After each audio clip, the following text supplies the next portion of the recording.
An East Texas woman is facing charges after a crash flung her passenger into the windshield, and the person later died from their injuries.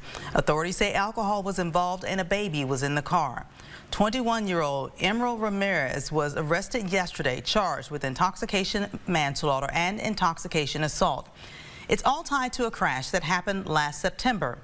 In the Gladewater, the crash report claims she was driving west on Pacific Avenue, lost control and hit a culvert guard railing, spinning her vehicle around.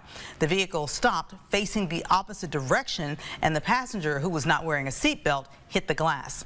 All three were taken to the hospital.